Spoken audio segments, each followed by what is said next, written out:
Emperor Augustus shouting, "Quinctilius Varus, give me back my legions!" These words, screamed in anguish by Emperor Augustus, would echo through Rome forever. 3 entire legions erased. 20,000 of Rome's finest soldiers dead. Not in some distant province, not defeated by a rival empire, but destroyed in a single ambush by Germanic tribesmen in a dark, fog-shrouded forest.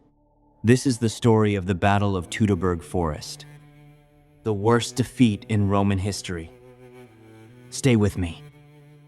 If you haven't subscribed yet, please do so now. This is the history that shaped our modern world. Hit that subscribe button, it's free, it takes 1 second, and it helps us keep making these videos for you. Now, let's get back to the story. In the year 9 BC, the Roman Empire was at its peak. Emperor Augustus, the first Roman emperor who transformed a republic into an empire, had conquered much of the known world.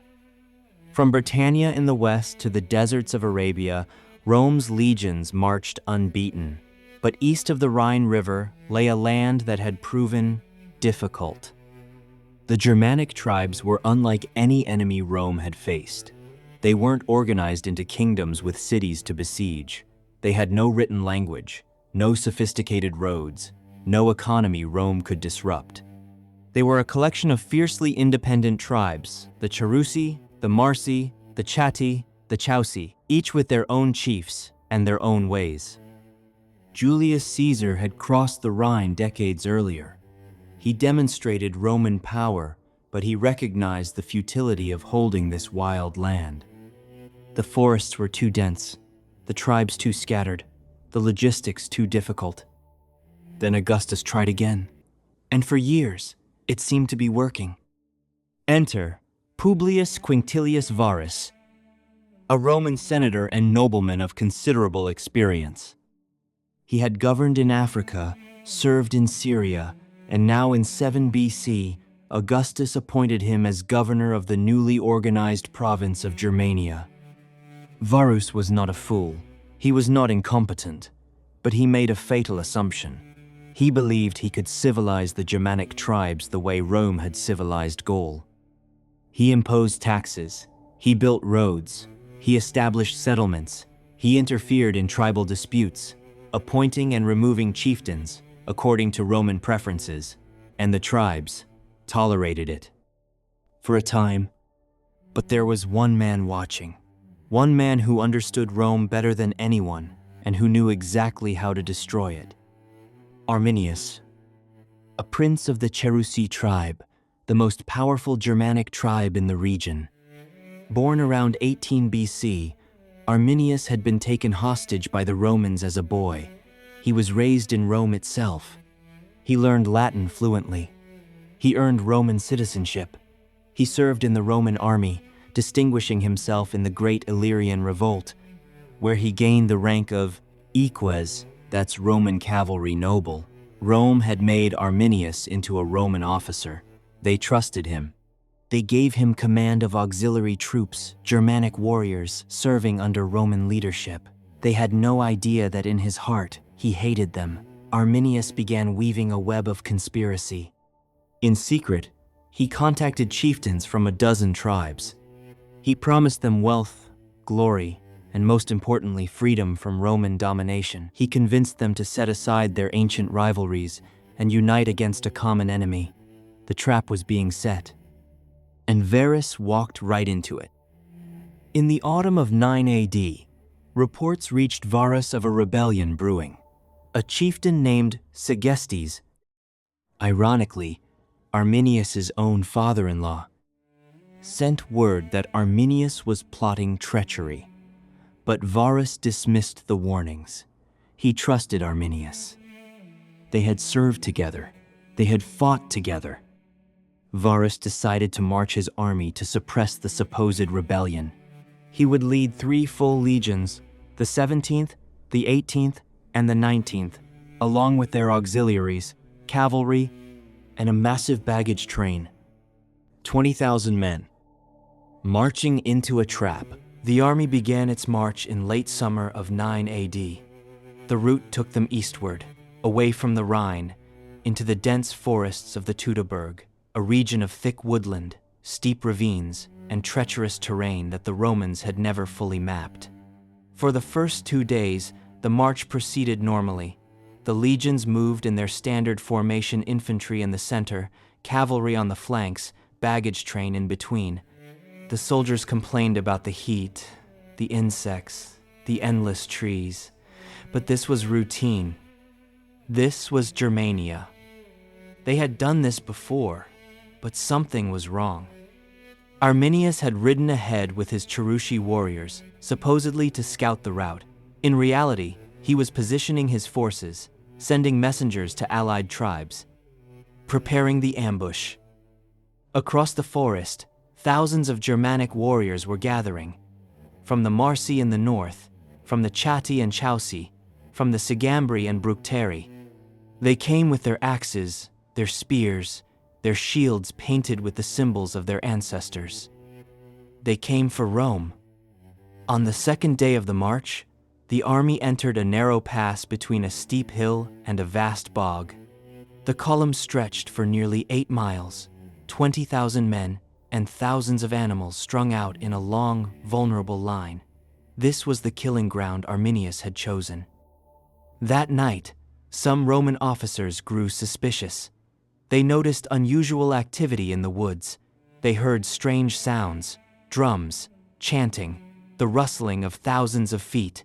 They warned Varus. But Varus dismissed their concerns. Perhaps he was tired. Perhaps he was confident. Perhaps he simply could not believe that his own auxiliary commander, a Roman citizen, a man he knew, would betray him. He ordered the army to make camp and rest. They would march through the pass in the morning. They never got the chance. Dawn came on September 8th, or perhaps the 9th. The exact date is lost to history, revealing a landscape shrouded in thick morning mist. As the Romans began to break camp and form up, the first attack struck without warning. It came from everywhere at once, from the trees, from the hillsides, from the underbrush where thousands of Germanic warriors had hidden in absolute silence through the entire night. They screamed their war cries, horrifying, guttural sounds that seemed to come from the forest itself, and they hurled themselves at the Roman column. The 17th Legion was at the front. They had barely formed up when the first wave hit. The Cherusi warriors, led by Arminius himself, crashed into their ranks with terrifying fury. Massive two-handed swords cleaved through Roman shields. Axes splintered Roman armor. The disciplined Roman formation, the foundation of Roman military supremacy, was torn apart in minutes. "Form up! Form up!" The centurions screamed their orders, but their voices were drowned out by the chaos. The baggage train filled with non-combatants and supplies panicked first. Wagons overturned. Mules broke free. The entire column began to collapse into disorganized clumps of fighting men. The Roman cavalry tried to respond, but they were boxed in by the terrain. There was no room to maneuver, no space to charge. Germanic warriors dragged riders from their horses with hooks and ropes. The cavalry was slaughtered to the last man. Varus himself led counterattacks, personally directing his soldiers. He was wounded, shot in the eye by an arrow, struck by a javelin, but still he fought. His adjutors pulled him back, begged him to flee. By the end of the first day, the Roman army had suffered catastrophic losses. Thousands dead. The camp overrun. The standards, the sacred eagle standards of the 3 legions had fallen into Germanic hands. The Germanics withdrew to tend their own wounded and count their dead. They had won the first day, but they knew the Romans would try to fight their way out. They were right. The next morning, what historians call the second day, Varus managed to rally the survivors. Perhaps 10,000 soldiers remained, along with an unknown number of wounded. They constructed a defensive perimeter on a small hill. For hours, The Germanic tribes probed their defenses, but the Romans, when given space to form up, were still deadly. Their discipline held.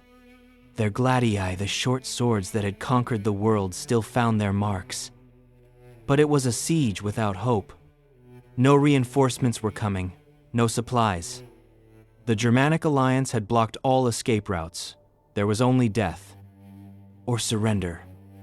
On what may have been the third day, Arminius offered terms: surrender, and the Romans could leave as free men. They could return to their families. Varus refused. He was a Roman. Romans did not surrender. The final assault came in the afternoon. The Germanic warriors threw themselves at the Roman perimeter with everything they had. They overwhelmed the defenses. They broke through. And in the hand-to-hand fighting that followed, every remaining Roman soldier died. Publius Quinctilius Varus fell on his own sword rather than be captured. His body was never recovered. His head, according to some accounts, was displayed in a sacred grove as a trophy to the Germanic gods. The battle was over. 3 Roman legions, approximately 20,000 men, had been annihilated. The auxiliary troops, the cavalry, the camp followers, another 10,000 may have died. The total dead may have reached 30,000. 3 eagle standards were captured. The symbolic heart of Roman military might had been taken. The Teutoburg Forest had become a graveyard. When news reached Rome, the empire shuddered. Emperor Augustus was 72 years old. He had ruled for 4 decades. He had survived civil wars, rebellions, disasters, but nothing had prepared him for this. According to the historian Suetonius, Augustus beat his head against a door, shouting, "Quinctilius Varus, give me back my legions!"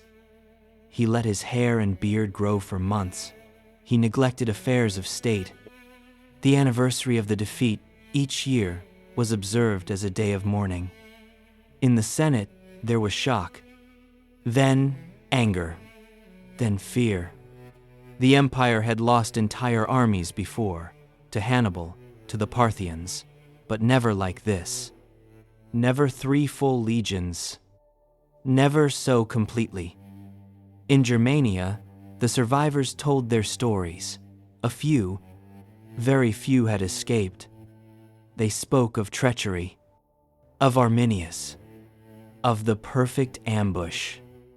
The Germanic tribes celebrated. For the first time in memory, they had not merely resisted Rome, they had destroyed a Roman army. Arminius became a legend. Later, Germans would call him Hermann, der Cherusker, the Germanic hero who had saved his people. The eagle standards were displayed in Germanic sacred groves. Rome demanded their return. For decades, Roman armies would march across the Rhine seeking revenge. In 14 AD, the general Germanicus Caesar, the adopted son of Emperor Tiberius and a brilliant military commander, recovered 1 eagle from the Marsi tribe. In 15 AD, he recovered another from the Bructeri. The third would not be found until the reign of Emperor Claudius, nearly 30 years later. When the eagles were finally returned, they were placed in the Temple of Mars, Ultor, Mars the Avenger, in Rome. A symbolic victory, but it was hollow. The legions were never reformed. The wound in the Roman soul never fully healed. The Battle of Teutoburg Forest changed the world. Before 9 AD, Rome had been expanding eastward across the Rhine. Germanic lands were being organized into provinces. Roman law, Roman roads, Roman taxes. After 9 AD, all of that ended. The Rhine became Rome's eastern border, and it stayed that way for the next 4 centuries. The Germanic tribes beyond the Rhine remained free. They would later spawn the great migrations that would tear down the Western Roman Empire. The Franks, the Goths, the Vandals, the Saxons. In a very real sense, The Teutoburg Forest created modern Europe. East of the Rhine, we have Germany Germanic, independent, distinct from the Latin world of Rome. West of the Rhine, we have France, Belgium, the Netherlands, Romance lands shaped by Roman civilization. Arminius himself lived for another decade after the battle. He fought Roman armies in subsequent campaigns, winning and losing, until he was assassinated by his own people in 19 AD, killed by rivals who feared his power. But his legacy endured. In the 19th century, Germans would build massive monuments in his honor, the Hermannsdenkmal, the Varus Memorial declaring him the founder of the German nation. Today, the battlefield near Kalkreis is a museum and archaeological site. Visitors can walk the grounds, see the weapons, imagine the screams in the fog. The Teutoburg Forest is quiet now. The trees that witnessed the massacre are long gone, cut down centuries ago. But the memory remains. 20,000 Roman soldiers died in these woods. Their sacrifice shaped a continent. Their defeat created the Europe we know today. This was the Battle of Teutoburg Forest, the disaster that stopped Rome and changed history forever. Thanks for watching. If you enjoyed this video, subscribe to Wars That Shaped History for more battles that shaped history. Until next time.